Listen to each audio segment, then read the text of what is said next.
नमस्कार। अभी मैं मौजूद हूँ बिहार के मिनी मैनचेस्टर कहे जाने वाले मानपुर के पटवटोली में, और आप देख सकते हैं सीधी तस्वीरें यहाँ पर मैं आया हूँ। आज कफन जो किसी की भी मृत्यु हो जाती है उसके बाद जो लास्ट कपड़ा होता है वह कफन के रूप में ही उन्हें पहनाया जाता है। हम इस बात को समझने आए कि आखिर यह कफन का यहाँ पर जो रोज़गार होता है यह धूमिल कैसे होता जा रहा है या ख़त्म होने के कगार पर है। यहाँ के जो कफन बनाने वाले व्यक्ति हैं वह कह रहे हैं कि एक सर्वे हुआ था यहाँ पर सरकार द्वारा कि यहाँ पर 72 में लोगों को रजिस्ट्रेशन था, जो अब जाकर मात्र महज 20 से 30 लोगों तक सीमित रह गया है। क्या यह रोज़गार इतना मुनाफा भरा नहीं है या फिर इसमें क्या कमी है? इन सब चीज़ों को यह जो बनाते हैं यहाँ के बुनकर स्थानीय, उनसे हम बात करते हैं और तथ्य जानने का प्रयास करेंगे कि आखिर सरकार इन तक क्यों नहीं पहुंच पाई और इन्हें क्या ज़रूरत है।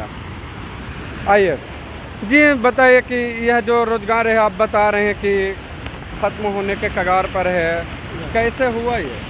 सर ये तो इसमें कोई प्रॉफिट अब नहीं बचा है। इसमें जो बहुत मेहनती वाला काम है, और दूसरा बात है कि अब लड़कन जो पढ़ने लिखने वाला है वो काम ही करने के लिए तैयार नहीं है। जो हम लोग का बाप दादा कर रहे हैं वो करते आ रहे हैं, और अब इसमें कोई प्रॉफिट नहीं समझ में आने के कारण अब बंद हो रहा है, इसलिए कि सरकार इस पर कोई ध्यान नहीं दे रहे हैं। मतलब क्या चाहते हैं सरकार, किस तरह का ध्यान आकर्षित करे? जो मेहनत से हम लोग काम करते हैं उस पर हम लोग का सरकार तरफ से कुछ मदद लोन के तरह या तो फिर अपने तरह से सरकार देवे, तो मतलब हम लोग इस प्रोजेक्ट को आगे बढ़ाने का काम करें। और बिना सहयोग का हम लोग का काम नहीं हो पा रहा है, और हम लोग का उतना पूंजी नहीं है कि हम लोग ये माल बनाकर साल भर रोक कर 2-3 महीना ठंडे में बिकता है, और उसी से हम लोग बाल बच्चा अपनों पोस पास के बड़ा कर रहे हैं। कब से यह रोज़गार आपके पूरे परिवार लगा हुआ है और क्या लागत लगता है बनाने में? हम लोग का बाप दादा तो बहुत पुराने वर्ष से कर रहे हैं, लेकिन हम पूर्वज का काम हो रहा है वजह से, लेकिन हम तो 20 वर्ष से काम ही कर रहे हैं। और इसमें लागत वही है कि मतलब 6 रुपया का माल बिकता है एक पीस, और उसमें 3 रुपया खर्चा ही गिर जाता है, तो 3 रुपया के हिसाब से बचता है। तो समझिए उतने में हम लोग का गुजारा करना पड़ रहा है, इसलिए हम लोग का इसके बढ़िया दूसरा काम करने के लिए अब सोच रहे हैं। कोई प्रॉफिट नहीं समझ में आने के कारण अब बंद हो रहा। वो कुछ लोग बहुत ऐसा है कि बंद कर चुके हैं। सरकार कई योजनाएं चलाती है इन सब चीज़ों को, जो कुटीर उद्योग है उनके बढ़ावा के लिए लघु लोन में मुद्रा लोन भी मिल रहा है। क्या आप इसके लिए कहीं प्रयास किए हैं कि आपको मुद्रा लोन मिले ताकि आप अपना व्यापार आगे बढ़ा पाएँ? मुद्रा लोन के लिए हम लोग का लोन सब पास हो गया, हम लोग का नाम सब आ गया, लेकिन जब कहाँ नाम आया था? नाम आया था PNB बैंक में, वहाँ गए हैं तो वहाँ बोलते हैं कि हम लोग लोन नहीं दे सकते हैं। आप क्यों नहीं दे सकते? आप लोग हैंडलूम काम चलाते हैं, हैंडलूम से आप टर्नओवर 5 लाख के कैसे कर लीजिएगा? कैसे हमको टर्नओवर दिखलाइए, आप लोग का क्रेडिट दिखलाइए। तो हम लोग हैंडलूम का काम करते हुए 5 लाख उसको कैसे हम दिखा सकते हैं? अरे हम लोग छोटा मोटा गरीब आदमी हैं। हम लोग बैंक तो हम लोग कैसे भी कभी हफ्ता 15 दिन में जाते हैं, वो व्यापारी पैसा भेजते आता है, तो उसको हम कैसे टर्नओवर 5 लाख का दिखावें? हम लोग नहीं कर सकते हैं।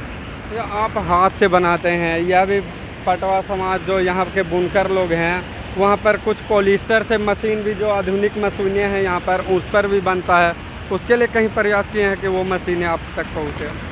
मशीन के लिए हम लोग अप्लाई किए हैं, लेकिन हम लोग का नहीं, हैंडलूम का मशीन, हमारा फ्रेम लूम का मशीन मिला है। अच्छा। और उस पर अभी सरकार कोई चीज़ नहीं दिया, खाली फ्रेम लूम देकर और कार्यशाला बनाने के लिए हम लोग का 1,20,000 पैसा दिए हैं, उससे घर द्वार बन गया है। लेकिन फ्रेम लूम मिला है, लेकिन उस पर अभी कोई सरकार अथी नहीं दी है, नहीं उसको काम करने के लिए ना बायराज ना साइकिल ना कोई चीज़ पूंजी पट्टा कुछ नहीं दिया है। तो इसलिए अभी आप चाहते हैं कि अगली पीढ़ी जो आपकी है इस रोज़गार में जुड़े?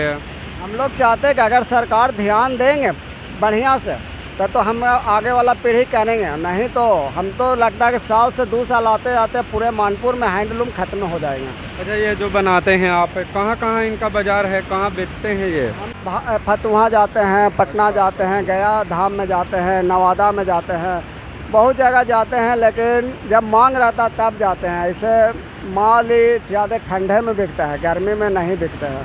क्या मांग करना चाहेंगे सर? मांग सरकार से वही है कि हम लोग पर कुछ मदद करें, चाहे अपना रूप से चाहे बैंक के द्वारा, और हम लोग को आगे बढ़ाने का काम करें और ज़्यादा से ज़्यादा हैंडलूम मानपुर में चले, और उस पर पीताम्बरी के जगह फिर साड़ी धोती और भी काम तेज़ी से चले। क्या नाम है? सत्येंद्र कुमार पान। इस तरह से हम समझ सकते हैं कि यहाँ पर बुनकर नगरी में पीताम्बरी जो एक कफन के रूप में इस्तेमाल किया जाता है, कहीं ना कहीं यह टेक्सटाइल गमछा में परिवर्तित हो गया है और यह रोजगार खत्म के होने के कगार पर है। सरकार इन्हें ध्यान दे और इस रोजगार को भी बढ़ावा दे। आप देख रहे हैं भारत संचार प्लस, राजू कुमार के साथ, गया बिहार।